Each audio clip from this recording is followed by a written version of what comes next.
Here's your gift." The words didn't just echo through the marble hall, they cracked it open. Reginald Blake, silver hair slicked back like a king in his own kingdom, lifted a jug of steaming bisque high above the crowd. His grin widened, sharp and polished, the kind that cuts long before it touches skin. And then, without hesitation, he poured it. The liquid hit Maya Laurent's head like a second of slow-motion violence. Thick, warm, humiliating. It slid down her forehead, her cheeks, the neckline of her navy dress.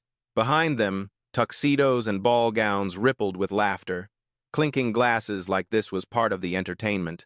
The chandelier light burned against the golden spill in her curls. She didn't flinch, not even once. Reginald stepped back, admiring his work. "There," he announced, voice booming across the banquet. "Now you look like you belong." A few gasps flickered at the edges of the room, but no one moved. Not yet. This was a ballroom built for power columns carved with cherubs, polished floors shining like ice. But at this moment, all that opulence looked small, fragile, childish, compared to the quiet gravity gathering in Maya's eyes. She stood perfectly still, not broken, not shaken, just calculating. Before we continue, where are you watching from? Drop your city or country in the comments below. And if you believe in dignity and justice, hit like and subscribe. These stories spark change. And we're glad you're here. Now, back to Maya. Reginald leaned in, lowering his voice but not his arrogance. "You people should be grateful for invitations like these," he murmured. His guests smirked, waiting for more. Maya lifted her gaze slowly. No anger, no panic, only a stillness that unsettled anyone who really looked. Across the room, a young server Elijah froze mid-step, gripping his tray tighter as if the cold truth had finally reached him. Another guest, a woman in a blazing red gown, Sienna, pressed her lips together, eyes darting between Maya and the man who had just drenched her in contempt. Reginald didn't notice the shift. He was too busy enjoying the spectacle. "Next time," he added, brushing invisible dust from his cuff. "Try dressing for the part, sweetheart." But Maya's silence had already begun rearranging the air itself. A silence that didn't apologize. A silence that didn't shrink. A silence that warned. Because in the middle of a gilded room that believed it knew exactly who she was, Maya Laurent was already making a decision. And in minutes, every smiling face around her, including the man still laughing, would learn the cost of mistaking dignity for weakness. The laughter didn't fade, it fractured. Some guests tried to swallow their amusement, others let it spill freely into the chandelier-lit hall. But beneath every smirk was the same permission. Someone like her deserved it. Reginald brushed his hands together, as if cleansing himself of the moment. "See," he said to the circle of tuxedos behind him, "this is why standards matter. Otherwise, anyone can walk in pretending they belong." "Ass!" Maya stood still, bisque dripping down her jawline, pooling at her collarbone. Her breath was steady, too steady, the kind that made a few people shift in place without knowing why. Elijah, the young server, exhaled sharply. His hands trembled around his tray. "That's not right," he whispered under his breath, though no one was listening. Across the room, Sienna woman in the red gown took a hesitant step forward, then stopped when her date tugged her wrist. "Don't get involved," he murmured. But her eyes stayed fixed on Maya. Reginald wasn't done. He circled her slowly, like inspecting an exhibit. "Where's your pass?" he demanded. "Who let you in? Or did you slip past the staff entrance? Happens all the time." The words weren't loud, but they were sharp enough to cut. Maya finally blinked. Just once. Then she lifted her chin, letting the light catch the gold-stained curls on her shoulders. Her silence thickened the air. One of the board members nearby frowned. "Reginald, maybe we should—" "No," he snapped, delighted by the attention. "This is exactly the problem. We let standards slip." He gestured toward the buffet table. "She should be serving the food, not standing next to it." The room shifted, not loudly, quietly, the way a tide retreats before revealing something dangerous beneath. A guest near the champagne tower cleared his throat. "Do you know who she is?" he murmured to another. The man shrugged. "Doesn't matter. Look at her dress." Maya inhaled, slow, precise. Her fingers brushed a droplet of soup off her wrist. She examined it like a scientist studying evidence, not shame. And then she said, in a calm voice that made the chandeliers seem to dim, "I didn't come here to be seen." She lifted her eyes to Reginald. "But I see everything." It wasn't a threat. It was a shift in gravity. A few guests stepped back without realizing they had moved. Sienna's breath caught. Elijah lowered his tray to the floor like he might step in front of her if things got worse. Reginald scoffed, misreading the silence entirely. "Oh, please. What could you possibly see?" But Maya wasn't looking at him anymore. She was looking past him toward the doors, toward the corners, toward the system he thought he controlled. And that was when the room, for the first time, felt like it belonged to her. The ballroom tried to settle, but the energy wouldn't obey. It trembled thin, electric like a fault line waiting for the wrong step. Reginald took that step. "So," he said, puffing his chest as if the chandeliers needed someone to impress, "are you going to explain yourself, or should we have security escort you out?" He gestured lazily toward the entrance where 2 guards stood, unsure whether this was spectacle or protocol. The guards hesitated. Their eyes flicked from Maya's soaked neckline to Reginald's smirk, then to the crowd watching with hungry anticipation. Maya didn't move. Her stillness made Reginald louder. "You're interrupting a billion-dollar evening," he said. "This event is for investors, board members, serious people."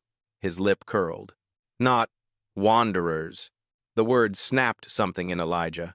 He stepped forward too boldly for someone wearing an apron. "Sir," the young server said, voice shaking but present. "She didn't do anything." A ripple cut through the air. Someone whispered, "He's risking his job."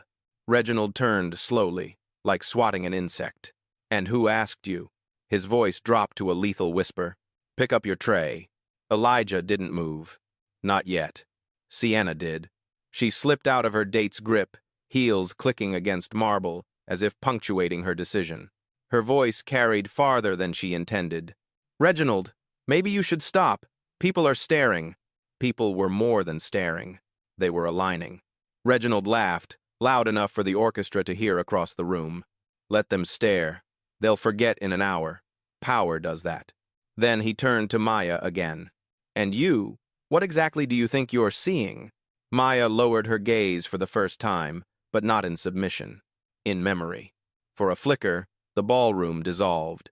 She was 22 again, standing in a lobby in a borrowed suit, being asked no, ordered to exit a corporate mixer because the receptionist didn't recognize her. She'd watched the doors close in her face and vowed never again to let anyone decide where she belonged. The memory vanished. Her shoulders squared. Her voice returned like a quiet blade. "I see a man mistaking attention for authority." Gasps. A few. Soft, but real. Reginald stepped closer, the distance between them tightening like a rope. "You think this is authority?" he asked, smiling dangerously. "This is nothing. This is me being polite." Behind him, the guards straightened. Elijah swallowed. Sienna took a step closer to Maya. The fault line beneath the ballroom finally cracked. Not loudly, but unmistakably. Something irreversible had begun. The first guard finally stepped forward. Not with certainty. With obligation.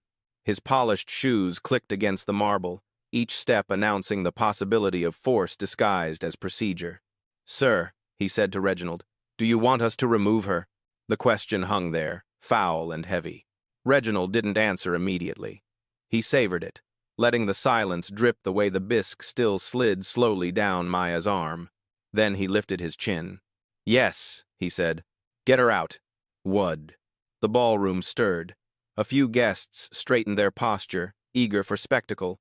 Others looked away, ashamed of wanting to watch. But the guards didn't move. Not yet. It was Maya's stillness again, cold, unbroken, anchoring the entire room. Sienna stepped between the guards and Maya before they could decide. Her voice trembled, but she didn't back down. "You can't just escort someone out because you want to humiliate them further." Reginald laughed. "Oh, sweetheart, I already did that."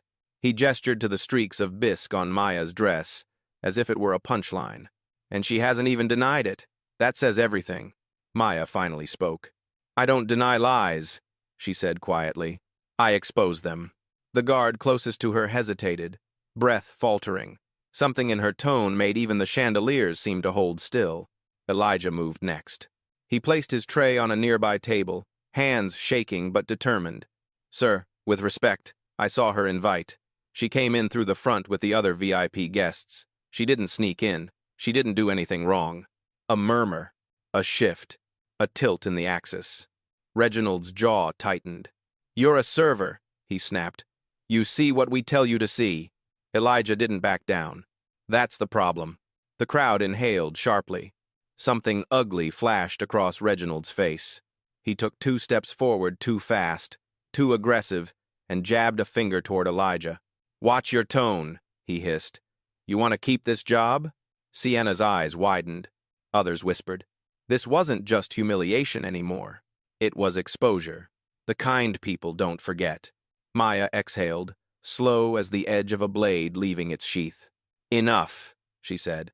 Her voice didn't rise, but the room obeyed.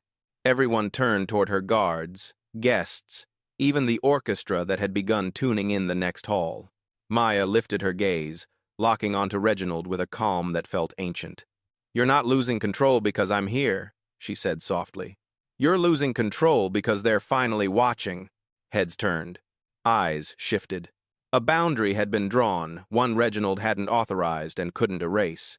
His smirk faltered. For the first time tonight, he wasn't certain the room belonged to him. The crowd tried to blink the tension away, but it clung to the room like smoke. Reginald felt it sensed the shift, but pride is blind, and his pride was roaring. He stepped closer to Maya until only a breath separated them. Then, with a voice meant to wound, he said, "People like you should be grateful we even let you through the door." No laughter followed this time. Just a stunned, horrified quiet. The chandeliers seemed to dim. Sienna inhaled sharply. Elijah flinched like the words had been thrown at him instead. A woman near the stage whispered, "Did he really say that?" Her partner answered, "He didn't even try to hide it." But Maya drifted somewhere else, into a memory she never invited. 20 years earlier. A college internship mixer in a mirrored conference hall. She had walked in wearing her best thrift store blazer. A coordinator intercepted her before she even reached the welcome table. "Students from your program don't belong in this tier of event. Please exit." She'd left that night with the same quiet she carried now. Not silence from fear, silence from promise. The memory dissolved, and she was back in the ballroom, soup cooling on her skin, looking at the man who repeated the same lesson the world thought she'd forgotten. Reginald mistook her stillness for weakness. He leaned in, voice a poisonous whisper. "Don't worry, security will escort you out gently. I know how easily your type breaks." Elijah stepped between them instinctively. "Sir, you can't talk to her like that." Reginald shoved him aside. Gasps erupted. A few people moved forward, not enough to intervene, but enough to reveal where their conscience leaned. The guard closest to them stiffened. "Sir, physical contact is not protocol." "Protocol?" Reginald laughed bitterly. "I am the protocol." Maya's eyes lifted, and for the first time all evening, Reginald flinched, because her gaze wasn't angry. It was absolute. "I don't break," Maya said softly. "You do." A tremor passed through the room, real, visceral. The second guard lowered his hands. Sienna moved behind Maya like an instinct. Even the orchestra in the next hall stopped tuning, sensing something had shifted in the air. Reginald's smirk collapsed into something uglier. "You think this crowd will take your side?" he sneered. "They'll forget you by dessert." But Maya wasn't looking at him anymore. She was looking at the people watching the witnesses who had finally seen too much to unsee. And that was when the breaking point truly arrived. Not for her, for everyone else. For a moment, no one breathed. Reginald had just crossed the line so thoroughly that even the chandeliers seemed to recoil. The bisque on Maya's dress had cooled, stiffening the fabric like armor. Elijah stood near her, chest heaving, while Sienna positioned herself as if she could shield Maya from a man the room had finally begun to fear. Reginald tried to reclaim the moment with a scoff, but the sound cracked at the edges. "Escort her out," he repeated, waving a hand sharply, "before she makes this place look like a charity banquet." But the guards didn't step forward. They were staring at Maya.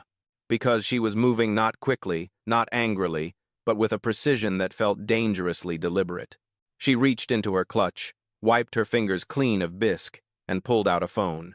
One motion, one breath, and the ballroom shifted again. Reginald laughed in disbelief. "You're calling someone? Who?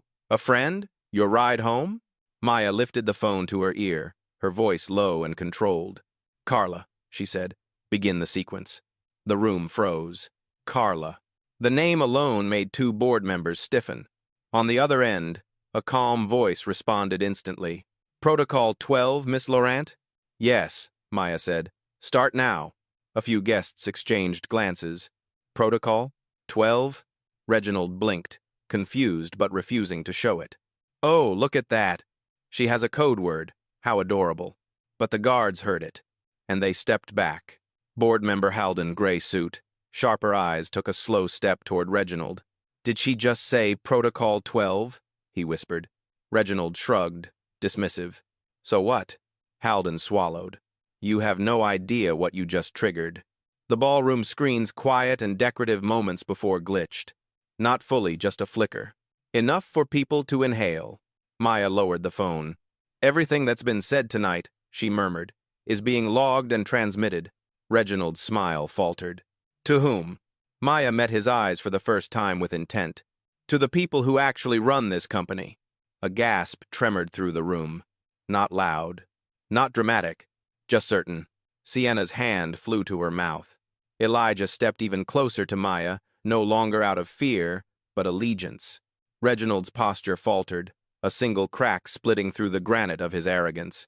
"You're bluffing," he said quietly, but his voice didn't sound like belief. It sounded like hope, and hope was the first sign that Maya was no longer the one in danger. He was. The ballroom screens flickered again. Not enough to reveal anything yet, but enough to remind everyone that something larger than pride had just been awakened. Reginald straightened his jacket, forcing composure back onto his face like a mask that no longer fit. "Don't be dramatic," he snapped. "No one here answers to your little phone call." But no one laughed with him. Board member Halden wiped his palms on his suit, uneasy. A couple near the champagne tower exchanged tense whispers. Even the guards trained to follow the loudest voice in the room were now watching Maya, not Reginald. Maya didn't move. Her phone hung loosely at her side like a sealed verdict. Sienna stepped closer, lowering her voice to Maya. Is Protocol 12 what I think it is?" Maya didn't look at her. She didn't need to. "It's accountability," she said. The word rippled through the ballroom. You could almost see the definition forming in people's minds. Consequences for someone who believed he lived above them. Reginald forced a laugh sharp enough to fracture glass. "Accountability? Don't make me." He stopped abruptly, because one of the screens in the ballroom pulsed brighter for a second, displaying a single line of text. "Secure channel established." Guests gasped. Small, startled sounds. The kind people make when they realize the ground they're standing on isn't solid. Halden stumbled backward. "Oh God," he whispered. "It's real." Elijah's eyes widened with something like awe. Sienna's breath caught in her throat. Reginald spun toward the screen. "What did you do?" he demanded. Maya's voice was quiet enough to force everyone to lean in. "I told the truth where it matters." Reginald jabbed a finger in her direction, panicked beneath the veneer. "You're nobody. You can't activate internal systems. You can't—" But his voice broke on the last word, because the second screen lit up. Another line appeared. "Executive override requested."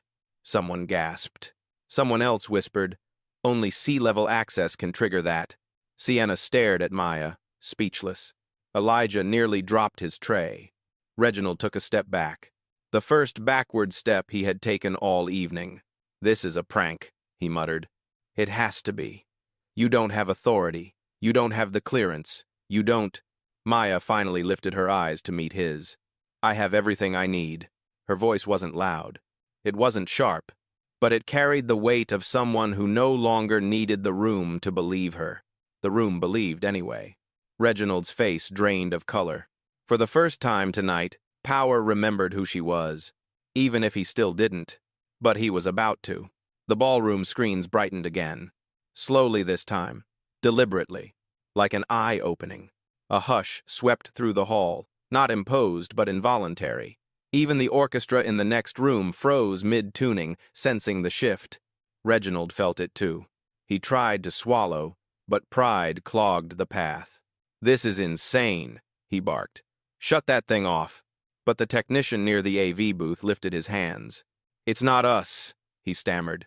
"We don't control executive signals." Okay. That single word, executive, hit the ballroom like a dropped glass. Sienna clasped her hands against her chest. Elijah took a small step closer to Maya, not to protect her, but to witness. Another line appeared on the left screen. Identity verification in progress. Heads turned sharply. A few people gasped out loud. No one dared whisper. Reginald's voice cracked. What? What identity? Maya didn't answer. Her silence had become a force, a quiet, concentrated gravity pulling the truth into the open. Board member Halden wiped sweat from his brow. "Reginald," he whispered harshly, "do you understand what this means? Only one type of person can trigger that level of clearance." Reginald shook his head, refusing the reality forming around him. No, she's bluffing, she's pretending, she's... The right screen flashed again, cross-checking internal records. A low rumble passed through the crowd. People shifted, angled their bodies, drawn toward the revelation like moths to a flame they knew could burn them. Reginald turned on Maya, shaky fury radiating from him. "Stop this. I don't care who you think you are, you don't come into my event and pull stunts like..." Maya lifted a hand. Just one. Reginald fell silent as if the gesture reached in and pressed a finger against his throat. She didn't speak. She didn't need to. The ballroom screens obeyed before he could. Both displays flickered, then synchronized rows of encrypted text cascading down like digital rain. One final line emerged. Status: approved. Executive authority confirmed. The reaction was instant. A small scream from the back. Someone dropped a champagne flute. Two guards stepped backward at the same time. Sienna's eyes brimmed with disbelief. Elijah whispered, "She wasn't kidding." Reginald staggered a step as if the floor had tilted. That can't be. She doesn't have executive, she doesn't." But the room already knew he was lying to himself. For the first time since the night began, every gaze in the ballroom shifted away from him, and fell fully, irrevocably, onto Maya. The air tightened around her, not in threat, but in recognition. The kind that comes before a revelation big enough to rewrite the room. For a long, fragile second, the ballroom didn't move. Not a whisper, not a breath. Just the echo of that line on the screens. Executive authority confirmed. It hung in the air like a verdict. Reginald broke first. "What authority?" he choked out, voice cracking. He looked around as if the crowd might rescue him, but every eye he met pulled away. It was the first time he'd ever felt small in a room he thought he owned. Board member Halden swallowed hard. She shouldn't have that level of clearance unless... He didn't finish. He didn't have to. Maya stepped forward. Only one step, but it shifted the weight of the room onto her shoulders strong enough to carry it. Her voice was quiet. "Run it again." The screens obeyed instantly, text cascading like a digital tide. Verifying identity. Match found. Displaying executive record. A collective gasp rippled outward like a shockwave. Elijah's tray slipped from his hands and clattered onto the marble. Sienna covered her mouth with trembling fingers. Even the guards straightened as if saluting something they finally recognized. The screens cleared, and then a corporate portrait appeared. A poised woman in a sleek suit. Steady eyes. Calm jawline. A presence unmistakable. Under it, the name, Maya Laurent, Chief Executive Officer, Laurent Global Holdings. Silence didn't just fill the ballroom, it crushed it. Reginald staggered back, hitting a table behind him. "No," he whispered. "No, that can't. She's not. You're not." But the room was already adjusting. Angles of posture changed. Breathing slowed. Recognition fell into place, like dominoes finally allowed to collapse. Maya held his gaze. "You wanted to know who I was," she said softly. "You made sure everyone heard the question." She let the moment breathe. 1 second, 2, until the entire hall leaned toward her without meaning to. So now, she continued, everyone hears the answer. The screen behind her shifted again, revealing the second line. Primary owner of Blake & Sons. Investments, 62% stake. A ripple of shock burst through the hall. Blake. Reginald Blake. His company. His family's legacy. Maya didn't smile. She didn't need to. You didn't humiliate a stranger tonight, Mr. Blake, she said. You humiliated your employer. Gasps. Hands flying to mouths. A champagne flute shattered on the floor. Reginald's legs nearly buckled. And in the newly formed silence, heavy and absolute, the ballroom finally understood. Maya Laurent hadn't walked into his world. He had been standing in hers the entire time. Reginald didn't fall to the ground. He fell inward. His face drained, his jaw slackened, and the confident posture he'd worn all night collapsed like wet paper. No, this is wrong, he whispered. But the screens behind Maya weren't wrong. They were undeniable. Owner. Maya Laurent, 62% stake. Operational authority. Full. Right to terminate executive contracts. Immediate. People began stepping away from him instinctively, as if arrogance were contagious, and Maya had just exposed it as a fatal disease. Halden approached with cautious reverence. Miss Laurent, your presence wasn't disclosed on the roster.